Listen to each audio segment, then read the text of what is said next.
ആവേശമാണല്ലേ? Yes, ആവേശ കാഴ്ചയാണ് ആറന്മുളയിൽ. ഛത്തീസ്ഗഡിന്റെ മുഖ്യമന്ത്രി വിഷ്ണുദേവ് സായ് തന്നെ നേരിട്ട് എത്തിയിരിക്കുകയാണ് കുമ്മനം രാജേട്ടന്റെ പത്രികാ സമർപ്പണത്തിനായി. തീർച്ചയായും ആറന്മുളയിൽ മറ്റൊരു കാര്യം പറയണം. CPM-ന്റെ സ്ഥാനാർത്ഥി വീണ ജോർജ് ആണ്. വീണ ജോർജിന്റെ ശക്തമായ ഭരണവിരുദ്ധ വികാരമുണ്ട്. ഗൗതം, ഇപ്പോ നെയ്യാറ്റിൻകരയിലെ NDA സ്ഥാനാർത്ഥിയും ജനം TV-യുടെ MD-യുമായ നമ്മുടെ എല്ലാമായ ചെങ്കൽ രാജശേഖരൻ നായർ ഇപ്പോൾ നാമനിർദ്ദേശ പത്രിക സമർപ്പിക്കുന്ന തത്സമയ ദൃശ്യങ്ങളാണ് പ്രേക്ഷകർ കണ്ടുകൊണ്ടിരിക്കുന്നത്. നെയ്യാറ്റിൻകരയിലും വലിയ ആവേശ കാഴ്ചയാണ്. BJP-യുടെ ദേശീയ ജനറൽ സെക്രട്ടറി ഒപ്പം കേരളത്തിന്റെ തെരഞ്ഞെടുപ്പ് ചുമതല കൂടിയുള്ള പ്രഭാരി വിനോദ് താവ്ഡെ തന്നെ നേരിട്ട് ചെങ്കൽ രാജശേഖരൻ നായർക്കൊപ്പം എത്തിയിരിക്കുന്നു എന്നുള്ളതാണ്. അതായത് BJP-യുടെ ദേശീയ നേതൃത്വം എത്രത്തോളം പ്രാധാന്യത്തോടെയാണ് നെയ്യാറ്റിൻകരയിലെ മത്സരത്തെ നോക്കിക്കാണുന്നത് എന്നതിന്റെ കൃത്യമായ ഉദാഹരണമാണ് ചെങ്കൽ രാജശേഖരൻ നായരുടെ പത്രികാ സമർപ്പണത്തിൽ. ഇതാ BJP-യുടെ ദേശീയ ജനറൽ സെക്രട്ടറിയും കേരളത്തിന്റെ തെരഞ്ഞെടുപ്പ് പ്രഭാരിയുമായ വിനോദ് താവ്ഡെ ഉൾപ്പെടെയുള്ള പ്രമുഖർ എത്തിയിരിക്കുകയാണ്.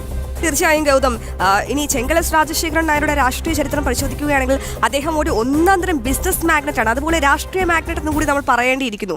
കാരണം താഴെ തട്ടിലുള്ള ജനങ്ങൾക്കിടയിലേക്ക് ഇറങ്ങിച്ചേർന്ന് ആ സംഘടനാ പ്രവർത്തനം നടത്തുകയും ജനകീയ പ്രവർത്തനങ്ങളിൽ ഏർപ്പെടുകയും ഒട്ടേറെ സമരങ്ങളിൽ ഏർപ്പെടുകയും ജനക്ഷേമ പ്രവർത്തനങ്ങളൊക്കെ ചെയ്തുകൊണ്ട് ചെങ്കൽ രാജശേഖരൻ നായർ എല്ലാവരുടെയും മനസ്സിൽ ഇടം നേടിക്കഴിഞ്ഞു.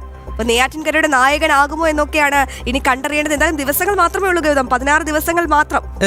എന്തായാലും നെയ്യാറ്റിൻകരയിലേക്കുള്ള അദ്ദേഹത്തിന്റെ സ്ഥാനാർത്ഥിത്വത്തിലേക്ക് വന്നു കഴിഞ്ഞാൽ 2021 കഴിഞ്ഞ നിയമസഭാ തെരഞ്ഞെടുപ്പിലും ചെങ്കൽ രാജശേഖരൻ നായർ തന്നെയായിരുന്നു നെയ്യാറ്റിൻകരയിൽ BJP-യുടെ സ്ഥാനാർത്ഥി. അതിനു മുൻപ് BJP-ക്ക് കാര്യമായ വോട്ട് വിഹിതം ഇല്ലാതിരുന്ന ഒരു മണ്ഡലത്തിൽ അത്ഭുതപൂർണമാകുന്ന രീതിയിലുള്ള വോട്ട് വിഹിതം വർദ്ധിപ്പിച്ച നേതാവാണ് ചെങ്കൽ രാജശേഖരൻ നായർ. അതിനു മുൻപ് രാജഗോപാൽ അവിടെ ഉപതെരഞ്ഞെടുപ്പിൽ മത്സരിക്കുമ്പോൾ മാത്രമാണ് BJP-ക്ക് ഒരു വലിയ കുതിച്ചുചാട്ടം നെയ്യാറ്റിൻകരയിൽ ഉണ്ടായത്. അതിനുശേഷം പിന്നീട് 2021 ചെങ്കൽ രാജശേഖരൻ നായർ അവിടെ താമര ചിഹ്നത്തിൽ മത്സരിച്ചപ്പോൾ സമാനമായ രീതിയിലുള്ള മുന്നേറ്റം ആ മണ്ഡലത്തിൽ ഭാരതീയ ജനതാ പാർട്ടി നടത്തി. അതിന്റെ അടിസ്ഥാനത്തിൽ BJP-യുടെ ദേശീയ നേതൃത്വവും സംസ്ഥാന ഘടകവും 2026 ഈ സുപ്രധാനമായ തെരഞ്ഞെടുപ്പിൽ നെയ്യാറ്റിൻകരയിൽ മത്സരിക്കേണ്ടത് ഒരൊറ്റ വ്യക്തിയാണ്, അത് ചെങ്കൽ രാജശേഖരൻ നായരാണെന്ന ഒറ്റ പേരിലേക്ക് BJP-യുടെ സംസ്ഥാന ദേശീയ നേതൃത്വങ്ങൾ എത്തുകയായിരുന്നു.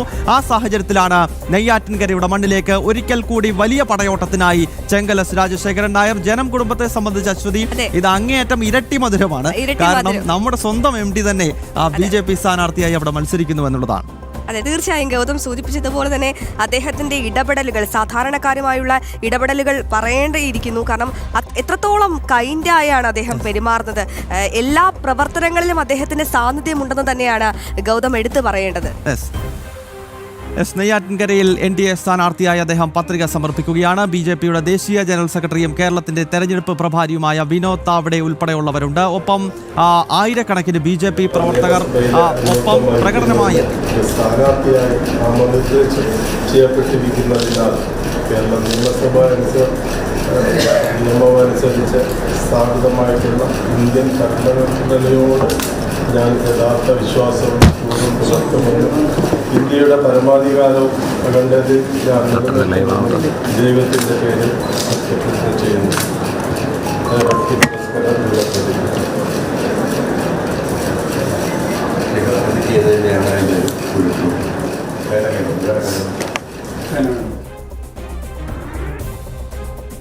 നെയ്യാറ്റിൻകരയിൽ ജനം TV MD-യും NDA-യുടെ സ്ഥാനാർത്ഥിയുമായ ചെങ്കൽ രാജശേഖരൻ നായർ പത്രിക സമർപ്പിക്കുന്നതിന്റെ ദൃശ്യങ്ങളാണ് പ്രേക്ഷകർ കാണുന്നത്.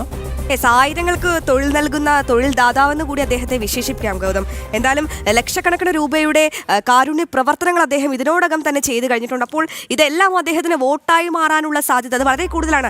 ഗൗതം നേരത്തെ സൂചിപ്പിച്ചതുപോലെ ഈ നെയ്യാറ്റിൻകര നിയമസഭാ മണ്ഡലം എന്ന് പറയുന്നത് ഈ ഇടത് വലത് മുന്നണികളുടെ കുത്തകയായിരുന്നു. അവിടെ വലിയ രീതിയിലുള്ള ഒരു വോട്ട് വിഹിതം വർദ്ധിപ്പിക്കാൻ BJP-ക്ക് ഏറ്റവും പിന്തുണയായത് ചെങ്കൽ രാജശേഖരൻ നായരുടെ പ്രവർത്തനങ്ങളെന്ന് തന്നെ പറയേണ്ടി വരും. ഇപ്രാവശ്യം എന്തായാലും പല വാഗ്ദാനങ്ങളും പൊളിച്ചെഴുതിക്കൊണ്ടാണ് ചെങ്കൽ രാജശേഖരൻ അവിടെ എത്തുമ്പോൾ ഒരുപാട് പ്രതീക്ഷയാണ് NDA-ക്കുള്ളത്.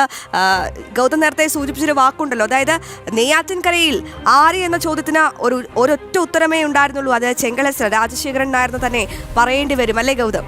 അത് തന്നെയാണ് അശ്വതി. എന്തായാലും കേരളത്തിന്റെ വിവിധ ഭാഗങ്ങളിൽ സ്ഥാനാർത്ഥികളുടെ പത്രികാ സമർപ്പണ ചടങ്ങുകൾ തുടരുകയാണ്. നെയ്യാറ്റിൻകരയിലെ വിശേഷങ്ങളാണ് പ്രിയപ്പെട്ട പ്രേക്ഷകർ കണ്ടത്. ഒരു സ്ക്രീനിൽ ആറന്മുളയിൽ ആവേശമായി കുമ്മനം രാജേട്ടന്റെ പത്രികാ സമർപ്പണ ചടങ്ങുകൾ കാണാം. അവിടെ ഛത്തീസ്ഗഡിന്റെ ആദരണീയനായ മുഖ്യമന്ത്രി വിഷ്ണുദേവ് സായി അദ്ദേഹമാണ് കുമ്മനം രാജശേഖരനൊപ്പം പത്രികാ സമർപ്പണത്തിനായി പോകുന്നത്. 2010, 11, 12 കാലഘട്ടങ്ങളിൽ ആറന്മുളയുടെ മണ്ണിൽ കത്തിക്കേറിയ ആറന്മുള വിമാനത്താവള വിരുദ്ധ സമരത്തിന്റെ നെടുനായകത്വം വഹിച്ച ഭാരതത്തിലെമ്പാടുമുള്ള പരിസ്ഥിതി സ്നേഹികളെ